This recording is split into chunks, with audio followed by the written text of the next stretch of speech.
नमस्कार दोस्तों, इन्फ्राडोज के एक नए एपिसोड में आपका स्वागत है। तो चलिए शुरू करते हैं। पहली खबर की शुरुआत करते हैं असम से, जहां पर स्टेट कैबिनेट के द्वारा सिलचर एलिवेटेड कॉरिडोर का पहला फेज अप्रूव कर दिया गया है और इसको बनाने के लिए असम सरकार 564.51 करोड़ रुपीस खर्च करेगी। दोस्तों, सिलचर एलिवेटेड कॉरिडोर एक काफी लॉन्ग पेंडिंग डिमांड है लोकल लोगों की, क्योंकि वो चाहते हैं कि ट्रैफिक को इम्प्रूव करने के लिए इसको बनाया जाए। ट्रंक रोड से रंगीर खाड़ी के बीच में बनकर तैयार होगा और ये एक ऐसी स्ट्रेच है जो कि 24/7 हैवीली कंजेस्टेड रहती है। इसी ट्रैफिक प्रॉब्लम को सॉल्व करने के लिए एलिवेटेड कॉरिडोर यहाँ पर बनाया जाएगा। 3.46 किलोमीटर की इसकी लेंथ होगी और जैसे कि मैंने आपको कहा कि ये पहला ही फेस है, तो आगे चलकर बराक रिवर के ऊपर एक नया ब्रिज भी बनाया जाएगा और कई सारे एग्जिस्टिंग रोड्स की वाइडनिंग यहाँ पर की जाएगी। अगली दोस्तों अपडेट पंजाब से है, जहाँ पर पंजाब सरकार शेड के अंदर स्पोर्ट्स फैसिलिटीज में एक बड़ा अपग्रेड करने जा रही है और अभी डिसाइड ये किया गया है 3100 नए स्टेडियम्स पंजाब के विलेजेस में बनाए जाएंगे, जिनको लेकर फाउंडेशन रखने का काम हो चुका है। दोस्तों, ये काफ़ी अच्छा स्टेप है पंजाब के अंदर। इसके और दूसरी स्टेट्स में भी ऐसा काम होना ही चाहिए। पंजाब सरकार का कहना है कि अभी स्टेट के अंदर जो ऐसे विलेजेस हैं जहाँ पर ज़्यादा पॉपुलेशन है, वहाँ पर सबसे पहले स्पोर्ट्स फैसिलिटीज तैयार की जाएंगी। हर स्पोर्ट्स स्टेडियम 0.5 एकड़ से 4 एकड़ के एरिया में फैला होगा। वॉलीबॉल, फुटबॉल, क्रिकेट और कुछ दूसरे पॉपुलर स्पोर्ट्स को लेकर फैसिलिटीज यहाँ पर तैयार की जाएंगी।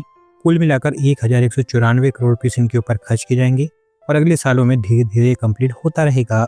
अगली दोस्त अपडेट बेंगलोर से है, जहां पर ग्रेटर बेंगलुरु अथॉरिटी के द्वारा 2200 करोड़ रुपीस का प्लान अप्रूव कर दिया गया है बेंगलुरु के रोड्स के लिए और इसके थ्रू आर्ट्रेल, सब आर्ट्रेल और वार्ड लेवल के रोड्स की कंडीशन को बेहतर बनाया जाएगा। तो सब बेसिकली आप जानते हैं कि ग्रेटर बेंगलुरु अथॉरिटी का फॉर्मेशन अभी रिसेंटली किया गया है और उनकी पहली ही ये बोर्ड मीटिंग थी जहाँ पर इस प्रोग्राम को अप्रूवल मिली है। अथॉरिटीज टारगेट कर रही है कि रोड्स को ड्यूरेबल बनाया जाए, पोर्टल फ्री बनाया जाए, साथ साथ मानसून डैमेज से भी इनको रिजिलिएंट बनाया जाए। वाटर लॉगिंग और पुअर ड्रेनेज के ऊपर भी इनका फोकस होने वाला है। कुल मिलाकर इस प्रोग्राम के थ्रू 550 किलोमीटर के रोड्स को कवर किया जाएगा। अगली दोस्त अपडेट केरला से है, जहां पर केरला के अंदर एम्बिशियस स्पेस पार्क के ऊपर काम स्टार्ट होता हुआ दिखाई दे रहा है, क्योंकि अगले एक हफ्ते के अंदर अंदर इसको लेकर फाउंडेशन रखने का काम कर दिया जाएगा। दोस्तों, स्पेस पार्क पल्लीपुरम के अंदर टेक्नो पार्क फेज 4 में तैयार होगा 15.06 एकड़ के एरिया में।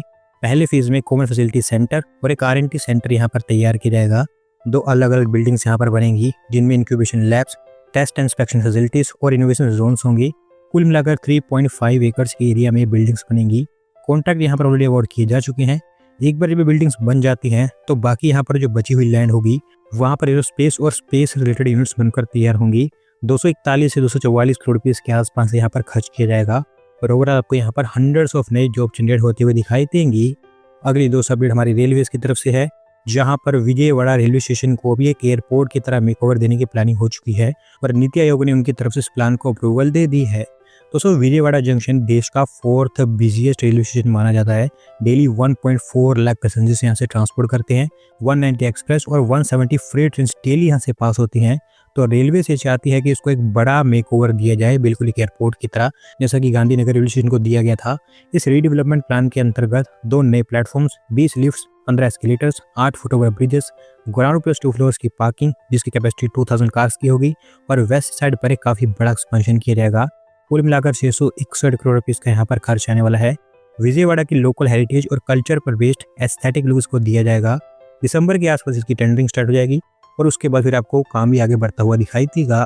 अगली दो update Mumbai Ahmedabad high speed corridor को लेकर है, जहां पर एफकॉन्स इंफ्रास्ट्रक्चर के द्वारा टनल बोरिंग मशीन की असेंबली स्टार्ट कर दी गई है इस प्रोजेक्ट के अंतर्गत और फाइनली यहाँ पर जो 21 किलोमीटर की अंडरग्राउंड टनल बनाई जानी है उसका काम अब स्टार्ट हो पाएगा। तो उसमें टनल बोरिंग मशीन लंबे समय से चाइना के अंदर अटकी पड़ी थी, क्योंकि चाइनीज सरकार और चाइनीज फोर्सेस को क्लियरेंस दे ही नहीं रही थी। पर अब क्योंकि भारत और चाइना के रिलेशन धीरे धीरे रिपेयर होने लगे हैं, तो इसके चलते चाइनीज सरकार के द्वारा इसको क्लियरेंस भी दे दी गई थी और अभी भारत में पहुंच भी चुकी है। धीरे धीरे इसको अलग अलग पार्ट्स में घरसोली में लाया जा रहा है, जहां पर इसकी असेंबली एफकॉन्स इंफ्रास्ट्रक्चर ने स्टार्ट कर दी है। बीकेसी से सिरफाटा के बीच जो 21 किलोमीटर की टनल बनेगी, उसी के अंतर्गत एक अंडर सी टनल बनकर तैयार होनी है अराउंड 3 किलोमीटर की। उसका कंस्ट्रक्शन भी इसी टनल बोरिंग मशीन के थ्रू किया जाएगा। अगली दो अपडेट विशाखापट्टनम से है, जहां पर सेफी टेक्नोलॉजीज के AI डेटा सेंटर का कंस्ट्रक्शन स्टार्ट हो चुका है, क्योंकि एक ओपन केबल लैंडिंग स्टेशन के साथ साथ इस डेटा सेंटर को लेकर स्टेट IT मिनिस्टर ने फाउंडेशन रखने का काम कर दिया है। तो दोस्तों, ये डेटा सेंटर फैला होगा 3.6 एकड़ के एरिया में, जहां पर सेफी टेक्नोलॉजीज के द्वारा 1500 करोड़ रुपए की इन्वेस्टमेंट की जाएगी उनकी सब्सिडरी के थ्रू। 2 फेज में यहाँ पर इन्वेस्टमेंट होगी। 50 मेगावाट की इसकी कैपेसिटी होगी और 1000 के आसपास जॉब्स यहाँ पर जनरेट हो पाएंगी कंस्ट्रक्शन ऑपरेशंस के दौरान।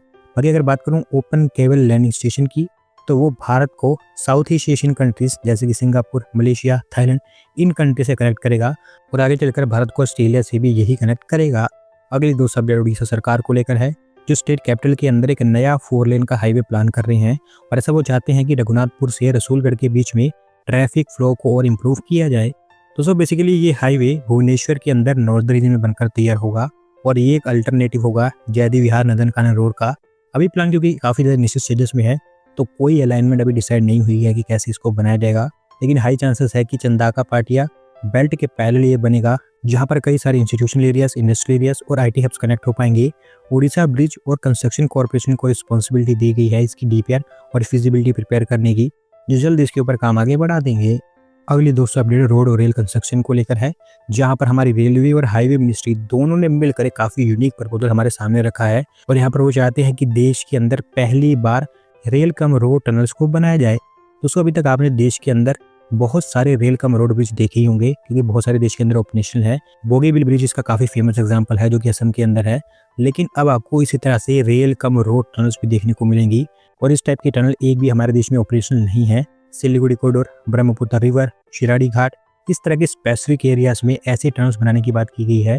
अभी फिलहाल दोनों मिनिस्ट्रीज ने मिलकर एक ज्वाइंट वर्किंग ग्रुप का फॉर्मेशन कर दिया है, जो जल्द इसको लेकर फिजिबिलिटी कंडक्ट करेगा और उसके बाद ये क्लियर हो पाएगा कि ऐसी टनल्स देश में बन पाती हैं या फिर नहीं।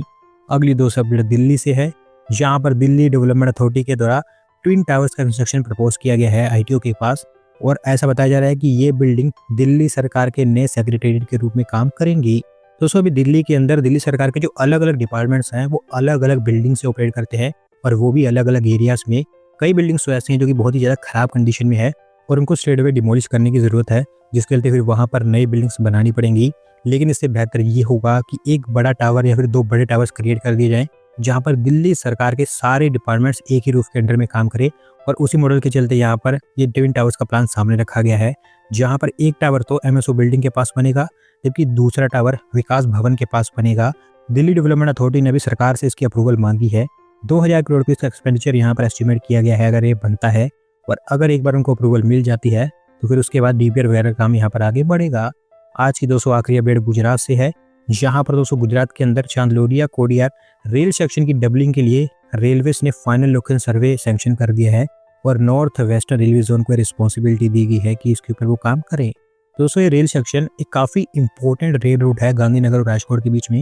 हालांकि इसकी लेंथ तो 10 किलोमीटर की है, लेकिन इस रेल सेक्शन के चलते ओखा, पोरबंदर, भावनगर, सोमनाथ, इस तरह के अलग अलग एरियाज की रेल कनेक्टिविटी स्टेब्लिश हो पाती है और इसी को इम्प्रूव करने के लिए डिसाइड किया गया है कि इस रेल लाइन की डबलिंग की जाएगी। और क्योंकि बहुत ही छोटी रेल लाइन है तो अगले कुछ ही हफ्तों के अंदर अंदर यहाँ पर फाइनल लोकेशन सर्वे कंप्लीट कर दिया जाएगा और उसी के बेसिस पर आपको डीपीआर वगैरह बनती हुई दिखाई देगी और काम होता हुआ दिखाई देगा। दोस्तों आज की वीडियो में बस इतना ही। अगर आप अपनी तरफ से अपडेट सबमिट करना चाहते हैं तो डिस्क्रिप्शन में दिए गए लिंक पर क्लिक करके सबमिट कर सकते हैं। अगर आज की वीडियो पसंद आई हो तो वीडियो को लाइक करें, चैनल को सब्सक्राइब करें। धन्यवाद वीडियो को देखने के लिए।